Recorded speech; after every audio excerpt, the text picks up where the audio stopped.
அன்னமங்கலம் கிராமத்தை சேர்ந்த 30க்கும் மேற்பட்டோர் ஆன்லைன் விளம்பரத்தை நம்பி 1 லட்சம் ரூபாய் முதல் 20 லட்சம் ரூபாய் வரை பலர் முதலீடு செய்ததாக கூறப்படுகிறது.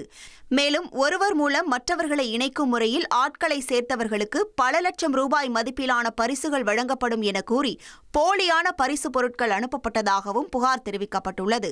ஆனால் கடந்த 5 ஆண்டுகளாக முதலீடு செய்த பணமும் லாபத் தொகையும் வழங்கப்படவில்லை என கூறப்படுகிறது. இதையடுத்து பாதிக்கப்பட்டவர்கள் பெரம்பலூர் மாவட்ட காவல் கண்காணிப்பாளர் அலுவலகத்தில் புகார் அளித்தனர். புகாரின் அடிப்படையில் அன்னமங்கலத்தை சேர்ந்த வெங்கடேசன், லட்சுமணன், அழகேசன் ஆகிய 3 பேர் மீது மோசடி உள்ளிட்ட பிரிவுகளின் கீழ் குற்றப்பிரிவு போலீசார் வழக்கு பதிவு செய்துள்ளனர்.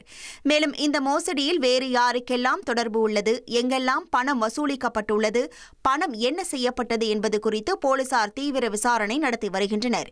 இந்த வழக்கில் முக்கிய நபராக கூறப்படும் சுரேஷ் வெளிநாட்டில் இருப்பதாகவும் அவரிடம் விசாரணை நடத்துவதற்கான நடவடிக்கைகள் மேற்கொள்ளப்பட்டு வருவதாகவும் போலீசார் தெரிவித்துள்ளனர். இனி செல்லும் இடமெல்லாம் செய்தி. தந்தை டிவியின் வாட்ஸ்அப் சேனலை ஃபாலோ பண்ணினா செல்லருக்கும் இடமெல்லாம் செய்தி. இதோ QR கோட் இப்பவே ஸ்கேன் பண்ணுங்க, ஃபாலோ பண்ணுங்க.